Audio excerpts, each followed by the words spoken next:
The silence of the morning was broken by a sharp meow that echoed in the twilight. A man hesitated before the altar, where ancient markings seemed to pulse with a subtle and unsettling light. An invisible presence appeared to be watching him, as past and present merged into a single moment. And deep within this sacred space, the key to a dangerous secret waited to be found. Before listening to this exciting story, remember to subscribe to the channel. The sun had barely risen over the hills surrounding Oakridge when Father Thomas opened the doors of the church. The crisp morning air wafted through the threshold, bringing with it the scent of flowers from the parish garden. As every day, the priest expected to see Lucy, the devout parishioner who never missed the first Mass, accompanied by her inseparable cat, Simon. However, something was different that day. The silence that reigned in the square was deeper than usual, as if the entire town were holding its breath. Father Thomas frowned, intrigued by Lucy's absence. Just as he was about to close the door, a sharp meow cut through the air. Simon, Lucy's black cat, appeared out of nowhere and slipped between the priest's legs, entering the church with a determined step. The feline, known for its almost human behavior, headed straight for the altar and sat in front of it as if standing guard. "Where's Lucy, Simon?" asked Father Thomas, more to himself than expecting an answer from the animal.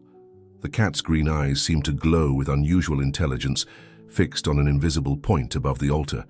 As parishioners began to arrive for the morning Mass, whispers about Lucy's absence spread quickly. Mrs. Carmen, the baker, was the first to express her concern aloud. "Father, have you seen Lucy? She never misses the 6 o'clock Mass," she said with a trembling voice. The priest shook his head, his concern growing by the moment. "No, Carmen. Only Simon has come. Perhaps we should stop by her house after Mass." The news of Lucy's mysterious absence spread through Oakridge like wildfire in a dry field. By the time Mass ended, the whole town was aware and the unease was palpable in the air. As the parishioners dispersed, a stranger entered the church. Tall, with dark hair and eyes that seemed to carry the weight of the world, he introduced himself to Father Thomas. "Father, my name is Gabriel. I've come looking for Lucy," he said in a deep voice. The priest looked at him suspiciously. "Do you know Lucy?" "She didn't mention expecting visitors." Gabriel averted his gaze, his face a mask of contained emotions. "It's a complicated story, Father. I've come to settle a debt from the past." Before Father Thomas could inquire further, Simon jumped from the altar and approached Gabriel, staring at him intently. For a moment, it seemed as if the cat and the newcomer were having a silent conversation. The atmosphere in the church became charged with an inexplicable tension. Gabriel knelt before the cat, murmuring words that the priest couldn't understand. Simon, in response, meowed softly and headed towards the sacristy. "Father," said Gabriel, standing up, "I think Simon wants to show us something. May I follow him?" Father Thomas, torn between curiosity and caution, nodded slowly. "Let's go together. Something tells me this is just the beginning of a much bigger mystery." As they followed the cat to the sacristy, neither man could imagine the revelations that awaited them, nor how their lives, and that of all of Oakridge, were about to change forever. Gabriel and Father Thomas followed Simon to the sacristy, where the cat stopped in front of an ancient oak cabinet. With an insistent meow, the feline scratched at the base of the furniture. "I've never seen him behave like this," murmured the priest, intrigued. Gabriel knelt down, examining the cabinet. His fingers traced the intricate carvings until he felt an irregularity. He pressed gently, and with a click, a secret compartment opened. "Father, look at this," exclaimed Gabriel, extracting a package wrapped in worn cloth. As they unwrapped it, they found a yellow diary and a silver medallion with strange symbols. Father Thomas paled as he recognized the handwriting in the diary. This is Lucy's," he whispered. Gabriel opened the diary with trembling hands, reading aloud. "March 20th. I've discovered something that will change everything. The truth about the church, about our history, and I can't trust anyone. If something happens to me, Simon will know what to do." The priest looked at the cat in amazement. "What secrets do you hold, little one?" Gabriel continued reading, his voice charged with emotion. "Gabriel, if you're reading this, it means I'm in danger. Forgive me for pushing you away, but it was the only way to protect you. Now I need your help. Follow Simon. He will guide you." Silence fell heavily in the sacristy. Gabriel closed his eyes, overwhelmed by memories and guilt. "Father," he finally said, "there's something I must confess. Years ago, Lucy and we were in love. But I left. I abandoned her out of fear of commitment. I've lived with that remorse ever since." Father Thomas looked at him with understanding. "Repentance is the first step towards redemption, son. But now, we must focus on finding Lucy." Simon meowed again, heading towards the sacristy door. Gabriel stood up, determined. "I'm going to follow him, Father. Whatever Lucy discovered, it's related to the church. Can I count on your discretion?" The priest nodded gravely. "I'll help you in any way I can, but be careful. There are forces in this town that prefer certain secrets to remain hidden." As Gabriel prepared to follow Simon, the town of Oakridge began to buzz with rumors and speculations about Lucy's disappearance. Mrs. Carman, from her bakery, watched with narrowed eyes as the stranger left the church following the black cat. "That man brings trouble," she muttered to herself, making the sign of the cross. Gabriel, oblivious to the suspicious glances, followed Simon through the cobblestone streets. The cat led him to Lucy's house, a modest adobe dwelling on the outskirts of town. As he entered, Gabriel felt as if time had stood still. Everything was just as he remembered it. Books piled in every corner, the scent of jasmine that Lucy loved so much, the photographs on the walls, including one of the two of them, taken years ago.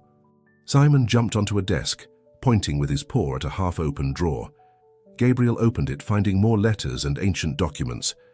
"What did you discover, Lucy?" he whispered, beginning to read the papers eagerly.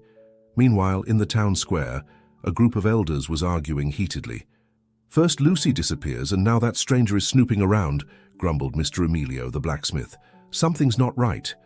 "We should talk to Father Thomas," suggested Mrs. Rosary. "He'll know what to do." What none of them knew was that at that precise moment, Father Thomas was on his knees in the sacristy, fervently praying for guidance and protection. He felt he was on the edge of an abyss, about to discover truths that could shake the very foundations of Oakridge. And so as the sun began to set behind the hills, the secrets buried for generations in Oakridge began to emerge, threatening to change the lives of its inhabitants forever. Night fell over Oakridge, enveloping the town in a mantle of restless shadows. Gabriel, sitting on the floor of Lucy's house, was surrounded by papers and old photographs. His eyes, tired but determined, scanned page after page of cryptic notes and enigmatic drawings. "Bastet," he murmured, tracing with his finger the image of an Egyptian goddess with a cat's head. "What does an Egyptian deity have to do with a Catholic church in America?" Simon, curled up beside him, meowed softly as if wanting to answer. Gabriel looked at the cat, increasingly convinced that it was no ordinary animal. "Lucy always said you were special," he spoke to the feline. "Now I'm starting to believe it." A noise outside the house alerted them. Gabriel cautiously peered out the window and saw a group of villagers approaching with lanterns. "Come out of there, stranger," shouted Mr. Emilio's voice. "We know you're inside." Gabriel hastily gathered the most important documents and stuffed them into his backpack. "We have to go, Simon," he whispered. They slipped out the back door, just as the villagers entered through the front. Guided by Simon, Gabriel plunged into the darkness, heading towards the outskirts of town. Meanwhile, at the church, Father Thomas was receiving an unexpected visit. Mrs. Carman, with a pale face and trembling hands, approached the altar. "Father, there's something I must confess," she said with a broken voice. "It's about Lucy, and about what really happened 30 years ago." The priest looked at her in surprise. "What do you mean, Carman? The night of the fire in the old church, it wasn't an accident. I saw something I've kept secret all these years." As Carman related her story, Gabriel and Simon arrived at the ruins of the old church, high on a hill. The building, partially destroyed by fire decades ago, stood like a skeleton against the starry sky. "What are we doing here, Simon?" asked Gabriel, but the cat had already gone ahead, entering among the rubble. Following the feline, Gabriel discovered a hidden trapdoor under the remains of the altar. Opening it revealed a staircase descending into darkness. "My God, Lucy," murmured Gabriel, "what were you involved in?" With his heart pounding heavily, he began to descend the steps, illuminating the way with his phone's flashlight. Simon followed close behind, his eyes gleaming in the gloom. Upon reaching the bottom, Gabriel found himself in a secret chamber. The walls were covered with intertwined Egyptian and Christian symbols. In the center, on a pedestal, lay a golden statue of a woman with a cat's head. "Bastet," whispered Gabriel, recognizing the figure. Approaching, he noticed that the statue held something in its hands, a sealed compartment. Without thinking twice, Gabriel took out the medallion he had found in the sacristy and inserted it into a slot in the base of the statue. With a click, the compartment opened, revealing an ancient scroll and a letter. Gabriel carefully unfolded the scroll, revealing a detailed map of underground tunnels connecting the old church with the new one and with several key points in the town. The letter, written by Lucy, said, "Gabriel, if you're reading this, it means you've followed the path I laid out. What I discovered goes beyond our understanding. Oakridge is not just a town, it's the guardian of an ancient secret. The Order of Bastet has protected this place for centuries, hiding in plain sight. But now some want to use this power for their own benefit. You must stop them. Trust Simon, he is more than a cat. He is the last guardian. I love you, and I'm sorry I didn't tell you before. Be brave." Gabriel looked up, meeting Simon's eyes. For a moment, he thought he saw a golden flash in them, as if an ancient wisdom was hidden behind that feline gaze. "All right, Simon," said Gabriel, carefully storing the documents. "Let's find Lucy and unravel this mystery together." As they prepared to leave the secret chamber, they couldn't imagine that above, in the town, things were about to get even more complicated. The past and present of Oakridge were about to collide, and nothing would ever be the same again. Dawn found Oakridge in a state of agitation. The news of Gabriel's incursion into Lucy's house had spread like wildfire, and the town's inhabitants were divided between those who saw him as a dangerous intruder and those who believed he could help find the missing woman. In the church, Father Thomas struggled with the revelation that Mrs. Carman had made the night before. The woman had confessed to seeing, 30 years ago, a group of men leaving the old church just before the fire, carrying ancient objects and documents with them. "One of them was Father Anthony, your predecessor," Carman had said through tears. "I never said anything out of fear, Father, but now with Lucy missing, I fear it's all related." The priest, overwhelmed by this information, decided it was time to seek answers in the parish's oldest archives. Meanwhile, Gabriel and Simon emerged from the ruins of the old church, exhausted but determined. The map they had found showed a network of tunnels extending beneath all of Oakridge, with several points marked as sanctuaries. "We need to investigate these places, Simon," Gabriel murmured to the cat. "But first, we need allies." They decided to head to Mrs. Rose's house, the town's elderly herbalist known for her wisdom and discretion. Upon arrival, they found the woman in her garden, picking herbs under the morning sun. "I've been expecting you, boy," said Rose without turning around. "You and the guardian." Gabriel froze. "How—" The old woman turned, her eyes shining with a mixture of amusement and mystery. "There's more than one guardian in Oakridge, you know. Lucy isn't the only one who knows the ancient secrets." Inside the house, surrounded by the aroma of dried herbs and incense, Rose revealed to them that she too was part of the Order of Bastet, a secret society that had protected the town for generations. Oakridge isn't just a town, boy. It's a nexus, a point where ancient energies converge. The church was built on a much older temple dedicated to Bastet. "But why an Egyptian deity in America?" asked Gabriel, perplexed. Rose smiled.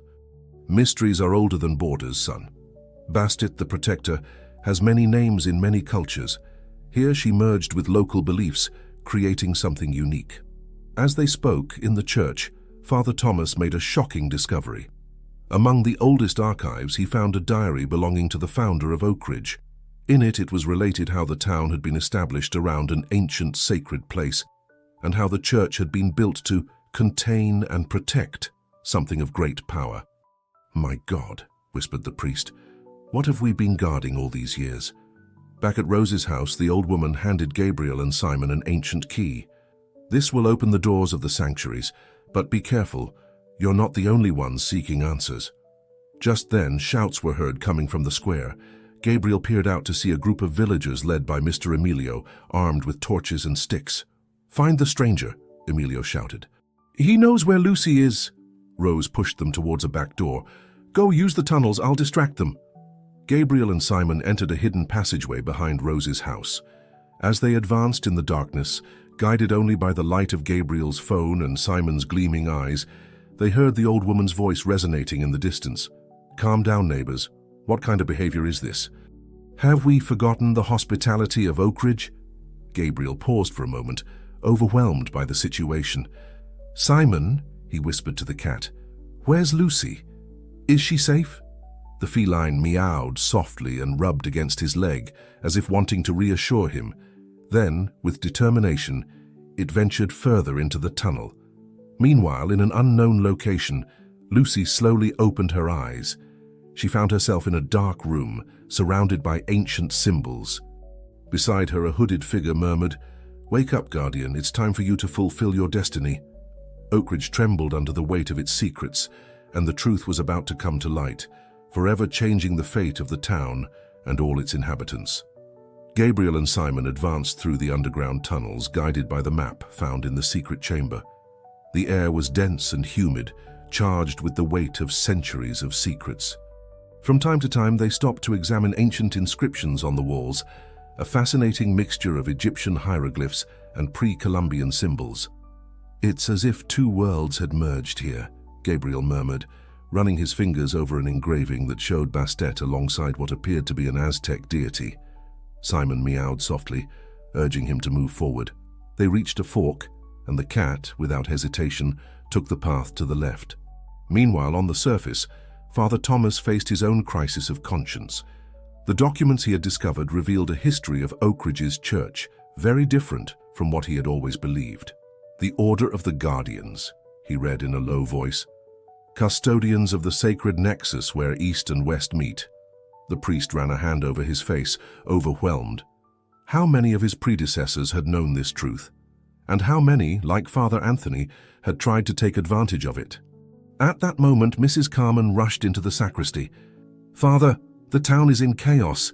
Mr. Emilio is inciting everyone against the stranger and Mrs. Rose. They say they're heretics, that they've kidnapped Lucy for some pagan ritual." Father Thomas stood up, determined. "It's time for the truth to come to light, Carmen, even if it means changing everything we thought we knew about Oakridge." Underground, Gabriel and Simon reached a circular chamber. In the center, on a pedestal, rested a statue of Bastet similar to the one they had found in the old church, but this one held an obsidian mirror. "What is this, Simon?" asked Gabriel, approaching cautiously. The cat jumped onto the pedestal and touched the mirror with its paw. Suddenly, the reflective surface began to ripple like water, and an image appeared. Lucy, unconscious in a dark room. "Lucy!" exclaimed Gabriel, touching the mirror. At that instant, a surge of energy coursed through him and he had a vision. He saw Lucy as a child, being initiated into the secrets of the Order by her grandmother. He saw her growing up, learning the ancient mysteries, becoming the Guardian. And then he saw himself years ago walking away from her, breaking her heart, but unknowingly protecting her by keeping her away from those who sought the hidden power in Oakridge. The vision ended as abruptly as it had begun. Gabriel fell to his knees, gasping, "We have to find her, Simon. Now I know why she needs me." On the surface, Father Thomas faced the enraged crowd in the town square. "Listen to me," he shouted, raising a Bible in one hand and an ancient text in the other. "What we believe we know about Oakridge is only half the story. Our town has a greater purpose, a sacred mission that transcends a single faith." The priest's words sowed confusion and doubt among the villagers. Mr. Emilio, seeing that he was losing control of the situation, shouted, "Don't listen to him. He's part of the conspiracy." But Mrs. Rose stepped forward. "It's time you knew the truth. Many of you have ancestors who were part of the Order of the Guardians. Oakridge is not just a town, it's a sanctuary." As the revelation shook the foundations of the community underground, Gabriel and Simon arrived at another chamber. This time they found a hooded figure bent over an altar where Lucy lay. "Get away from her," Gabriel ordered, his voice echoing in the chamber. The figure turned slowly, lowering its hood to reveal a familiar face. Father Anthony, the former priest of Oakridge, now aged but with eyes shining with ambition. "Ah, the lost love has returned," he said with a cold smile. Just in time for the awakening. Simon growled, his fur bristling, while Gabriel took a step forward, ready to confront the man who had set in motion events that would change Oakridge forever. The tension in the underground chamber was palpable. Gabriel, with clenched fists, faced Father Anthony, while Simon maintained a defensive position in front of Lucy, who lay motionless on the altar. "What have you done to her?" Gabriel demanded, his voice mixing anger and concern. Father Anthony smiled, a gesture that didn't reach his cold eyes. "Nothing that shouldn't have been done. Lucy is the key, you know, the culmination of generations of guardians. With her, I can unlock the true power of this place." "What are you talking about?" Gabriel asked, trying to buy time while looking for a way to get closer to Lucy. "Oakridge is not just a town, boy," Anthony explained, his voice charged with an almost manic fervor. "It's a nexus of power, a point where the energies of the ancient world converge. The Order of the Guardians has protected this secret for centuries, but always passively. I see the potential for something greater." As he spoke, the former priest began to move slowly around the altar, his hands tracing symbols in the air. Gabriel noticed with alarm that, with each gesture, the inscriptions on the chamber walls began to glow faintly. On the surface, the situation in the town square was chaotic. Father Thomas and Mrs. Rose were trying to calm the crowd, explaining the true history of Oakridge. "Our ancestors," Rose shouted above the tumult, "were chosen to protect an ancient legacy. The church, the traditions, everything was built to hide and protect something much greater." "What is that something?" someone in the crowd asked. Father Thomas took the floor. "A power, an energy that transcends our understanding. Something that in the wrong hands could be catastrophic." Suddenly, the ground beneath their feet began to tremble slightly. A murmur of fear ran through those present. Underground, Gabriel watched in horror as Lucy began to levitate gently above the altar, surrounded by a golden aura. Simon meowed loudly, his eyes glowing with a supernatural light. "Stop!" Gabriel shouted, lunging towards Father Anthony. But an invisible barrier repelled him, throwing him against the wall. "It's too late," Anthony declared triumphantly. "The ritual has begun. Lucy will awaken the dormant power and I will channel it. Oakridge will become the center of a new world order." Gabriel, stunned but determined, got to his feet. It was then that he noticed the medallion he was carrying began to vibrate and glow. Without thinking twice, he tore it from his neck and threw it towards Simon. The cat, in a movement that defied all logic, caught the medallion in its mouth. At that instant, a blinding light enveloped Simon, transforming him before the astonished eyes of Gabriel and Anthony. Where the cat had been before, now stood a majestic figure, half woman, half feline, with golden eyes that shone with millennial wisdom. It was Bastet in all her glory. "You have gone too far, Anthony," the goddess spoke with a voice that resonated with ancient power. "The balance must be restored." Father Anthony stepped back, his confidence crumbling in the face of the divine manifestation. "No, it's not possible. You were just a legend." Bastet approached Lucy, who began to descend gently towards the altar. "Gabriel," the goddess called, "take Lucy's hand. Your pure love is the anchor she needs to return." Without hesitation, Gabriel approached and took Lucy's hand. A comforting warmth ran through his body, and he felt energy flowing between them. On the surface, the tremor intensified. The people of Oakridge, guided by an ancestral instinct, began to form a circle in the square, holding hands. Underground, Lucy slowly opened her eyes, meeting Gabriel's gaze. "You came back," she whispered with a weak smile. "Always," he replied, tears of relief running down his cheeks. Bastet turned to Anthony, who now trembled with fear. "Your ambition has endangered the balance, but your punishment will not be destruction, but redemption through service." With a gesture of her hand, the goddess enveloped the former priest in a golden light. When it dissipated, in place of Anthony was a black cat, identical to Simon. "You will serve as a guardian," Bastet declared, "until you learn the true meaning of duty and humility." Meanwhile, in Oakridge's square, the circle of inhabitants glowed with a soft light, channeling and stabilizing the energies that threatened to spiral out of control. The awakening had begun, but not in the way Anthony had planned. Oakridge and its inhabitants now faced a new reality, one in which the secrets of the past and the promises of the future converged in a present full of possibilities and responsibilities. Dawn arrived in Oakridge, bathing the town in a golden light that seemed brighter and more meaningful than ever. The inhabitants, still shocked by the events of the previous night, began to gather in the main square, seeking answers and mutual comfort.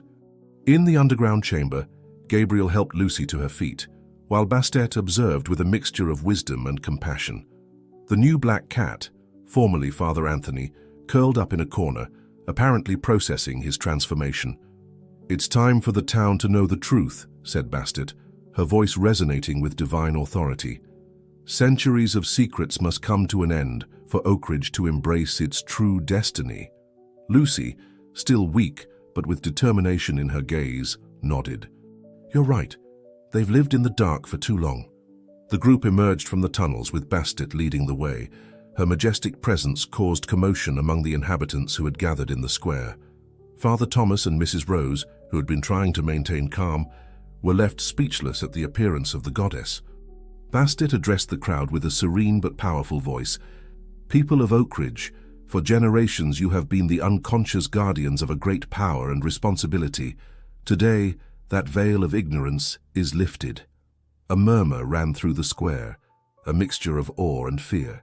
Gabriel and Lucy stood close, their hands intertwined, offering a symbol of human unity in the face of the divine.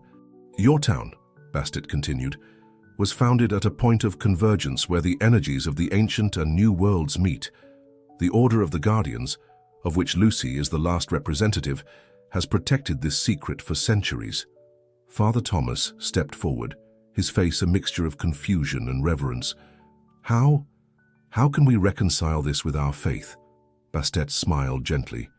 "Faith, in its purest essence, is universal. Names and forms may change, but the spirit of protection and love remains. Your church was not built to replace, but to protect and complement." Lucy took the floor, her voice gaining strength with each word. "For years, I have carried this secret, feeling its weight. But now I see that it's not a burden, but a gift. Oakridge has the potential to be a beacon of hope and unity for the world." Gabriel, inspired by Lucy's words, addressed his fellow citizens. "I've been away for a long time, running from what I didn't understand. But now I see that fate brought me back for a reason. We all have a role to play in this new era for Oakridge." Mrs. Rose, with tears in her eyes, took the hand of a young woman beside her. "For generations, some of us have kept the ancient traditions alive in secret. Now we can openly share that wisdom." Gradually, the atmosphere in the square began to change. The initial fear gave way to curiosity, and then to a growing sense of shared purpose. The inhabitants of Oakridge began to share long-forgotten family stories, pieces of the puzzle that now began to fit together. Bastet observed with approval. "The awakening has begun, but it's only the beginning. Oakridge has the potential to be a bridge between worlds, cultures, and beliefs. But it will depend on each of you to make that vision a reality."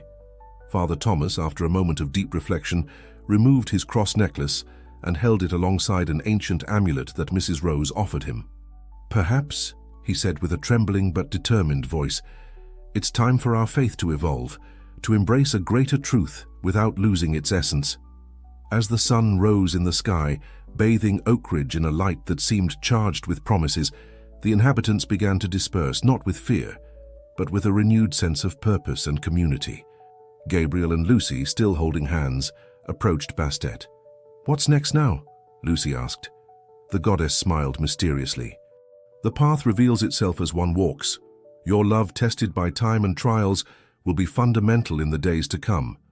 Oakridge will need strong and compassionate leaders."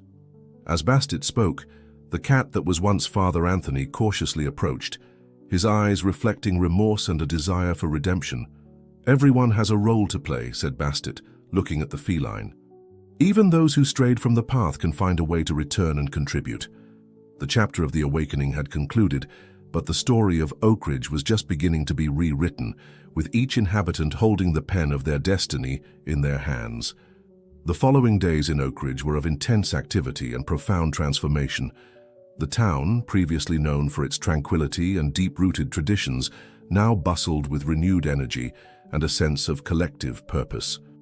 Gabriel and Lucy, recognized as central figures in Oakridge's awakening, found themselves leading many of the changes. The main square had become an outdoor learning center where ancient and modern knowledge intertwined into a new tapestry of wisdom. One morning, while supervising the restoration of the old church, now seen as a sacred site of multiple meanings, Lucy turned to Gabriel with a nostalgic smile. "Remember when we used to play here as kids?" she asked. "I never imagined those treasure hunt games would be a foreshadowing of our destiny." Gabriel nodded, his eyes shining with love and determination. Life has a curious way of preparing us for our future, even when we don't know it. As they spoke, the cat that was once Father Anthony approached, meowing softly. Lucy bent down to pet him, her face reflecting a mixture of compassion and caution. "Even in his new form, I can see the remorse in his eyes," she commented. "Redemption is a long road, but at least now he's heading in the right direction." In the center of town, Father Thomas and Mrs. Rose had established a council of wise ones, integrating the teachings of the church with the ancient knowledge of the Order of the Guardians. Together, they were rewriting the history of Oakridge, revealing long-hidden truths and weaving a new narrative that honored all facets of their heritage. "It's fascinating," Father Thomas commented one afternoon as he reviewed ancient texts with Rose. "The more I learn, the more I realize how interconnected all beliefs are." Rose nodded with a wise smile. "Truth is like a diamond, Father. Each religion, each philosophy, is simply a different facet of the same precious gem." Meanwhile, on the outskirts of town, Bastet had established a sanctuary where she taught a select group of young people the secrets of the energy flowing through Oakridge. Among them was Maria, Mrs. Carmen's daughter, who showed a natural talent for sensing and channeling these mystical forces. One afternoon, while practicing meditation techniques, Maria had a vision that left her trembling with excitement. I saw Oakridge in the future," she exclaimed in awe. "It was a place of light, a beacon for the world. People from everywhere came to learn, to heal, to find peace." Bastet smiled approvingly. "What you've seen is a possibility, little one. The future is not written in stone, but is shaped by every decision we make." In the town, the changes were not limited to the spiritual. Gabriel, using his knowledge of the outside world, had begun implementing sustainable technologies that harmoniously integrated with the natural energies of the place. Solar panels that looked like giant flowers now adorned the roofs, while an innovative aqueduct system, inspired by ancient designs, provided clean water to the entire town. Lucy, for her part, had established a school where traditional teachings merged with mystical knowledge. Children learned mathematics alongside meditation techniques, and local history was interwoven with lessons on the energetic balance of the universe. One night, as the town prepared for its first new moon festival since the awakening, Gabriel and Lucy found themselves at the top of the hill, observing Oakridge's lights shining in the valley. "Did you ever imagine our lives would take this turn?" Gabriel asked, embracing Lucy by the waist. She shook her head, leaning back against his chest. "Never. But now I can't imagine a different path. I feel that everything we've lived through has led us to this moment." As they contemplated the future, both were aware of the challenges that still awaited them. The outside world would eventually notice the changes in Oakridge, and not everyone would look favorably upon this fusion of the ancient and the new, the mystical and the mundane. But for now, on this quiet night, with the town shining like a jewel in the valley and the stars twinkling in the sky, Gabriel and Lucy allowed themselves to feel hope. Oakridge was awakening to its true potential, and they were at the heart of that transformation. The festival would begin soon, a celebration of rebirth and unity. And as the town gathered in the square, with Bastet presiding over the ceremony and the spirit of community stronger than ever, Gabriel and Lucy knew that, whatever happened, they would face the future together, as guardians of a new dawn. 6 months had passed since Oakridge's awakening, and the town had transformed in ways its inhabitants never could have imagined. The ancient secrets, now openly integrated into daily life, had created a vibrant and harmonious community. However, as Gabriel and Lucy knew, it was only a matter of time before the outside world noticed the changes. On an autumn morning, while dew still glistened on the leaves, an unfamiliar car entered the town. From it descended an elegant woman in a business suit, accompanied by a team of people with cameras and recording equipment. "Good morning," the woman greeted, addressing Mrs. Carmen, who was sweeping the entrance to her bakery.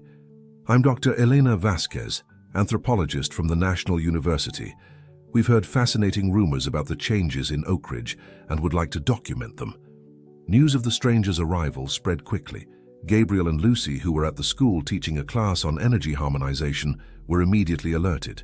"We knew this would happen sooner or later," Lucy murmured, her face a mixture of concern and determination. Gabriel nodded, gently squeezing her hand. "It's time to show the world what Oak Ridge has become, but we must be cautious." Meanwhile, Father Thomas and Mrs. Rose were receiving Dr. Vasquez at the church, which now sported a fascinating blend of Christian iconography and ancient symbols.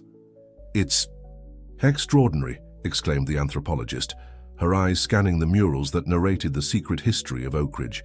"How have you achieved this integration of beliefs without conflict?" Father Thomas smiled serenely. "The truth, Doctor, is that all beliefs share a common core. Here in Oak Ridge, we've simply learned to see and honor that unity." As the research team toured the town, they encountered a series of wonders that defied their understanding. Children meditating in the schoolyard, creating soft auras of light, crops growing with inexplicable abundance, and the tangible peace that seemed to permeate every corner of Oak Ridge. Gabriel and Lucy finally met with Dr. Vasquez in the central square where Bastet, in her feline form, observed everything from atop a newly built fountain. "It's an honor to meet you," said the anthropologist, shaking their hands enthusiastically.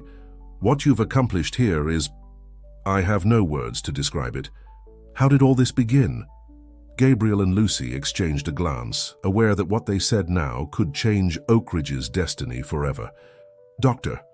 Vasquez," Lucy began in a soft but firm voice, "what you see here is the result of generations of wisdom and protection. Oak Ridge has always been special, but only recently have we learned to fully embrace our heritage." Gabriel continued, "We understand your curiosity and your desire to document what's happening here, but we must also ask you to carefully consider how you will present this to the world. Oak Ridge is not a show or an experiment, it's a living path towards harmony." Dr.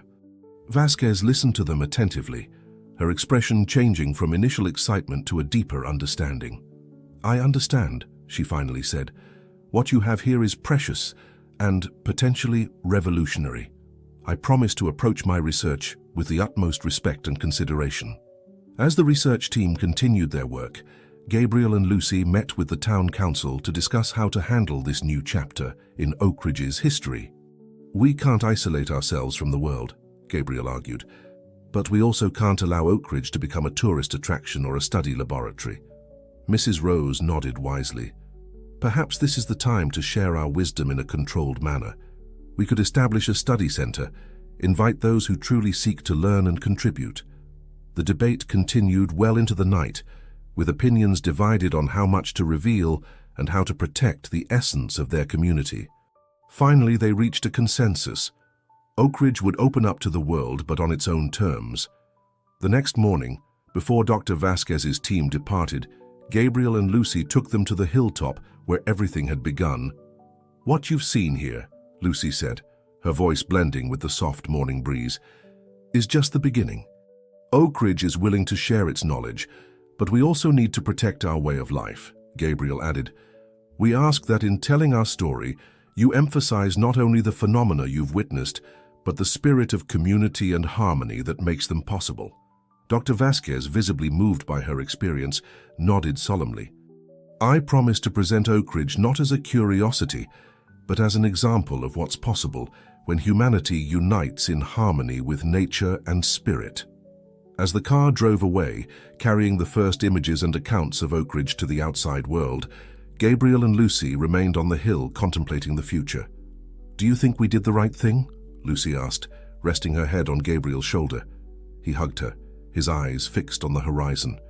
"I don't know for certain, but I believe it's the next step on our path. Oak Ridge has a message for the world, and it's time we start sharing it."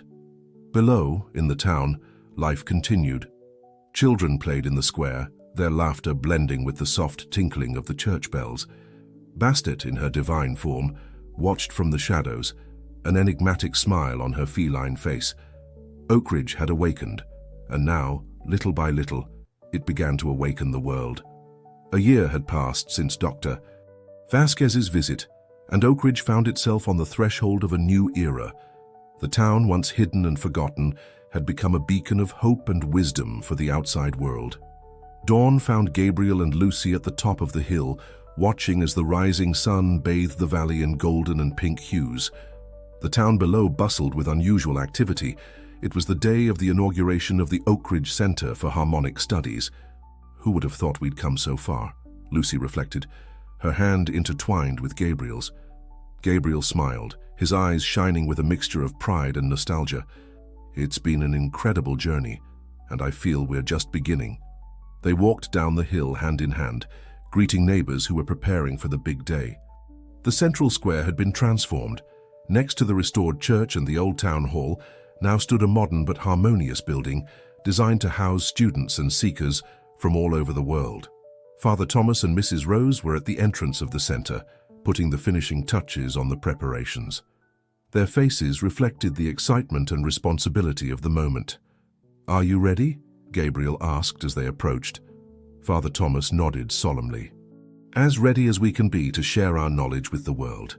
Mrs. Rose added with a wise smile, "Remember, we're not here to impose our way of life, but to inspire others to find their own path to harmony." As the morning progressed, the first visitors began to arrive. They were a diverse mix: academics intrigued by Dr. Vasquez's reports, spiritual seekers attracted by rumors of ancient wisdom, and curious onlookers drawn by stories of inexplicable phenomena. The inauguration ceremony was simple but deeply moving. Gabriel and Lucy, as community leaders, welcomed the visitors. Their words, charged with emotion and sincerity, resonated in the square. "Oakridge has been blessed with an ancient legacy," Lucy began. "For generations we kept this knowledge secret, fearing the world wasn't ready. But today, at a time when our planet cries out for healing and unity, we believe it's time to share." Gabriel continued, "What we offer here are not easy answers or instant miracles. We offer a path, a way of life that integrates the spiritual with the everyday, the ancient with the modern. We invite you to learn, to question, and to grow with us." As they spoke, a soft glow began to emanate from the gathered crowd. It wasn't visible to everyone, but those sensitive to energies could perceive it, an aura of hope and possibility extending from Oakridge to the world. Bastet, in her divine form, briefly appeared on the roof of the center, visible only to a few. Her presence was a silent reminder of the delicate balance between the mundane and the divine that Oakridge now embodied. As the day progressed, visitors explored the town and participated in the first classes and workshops.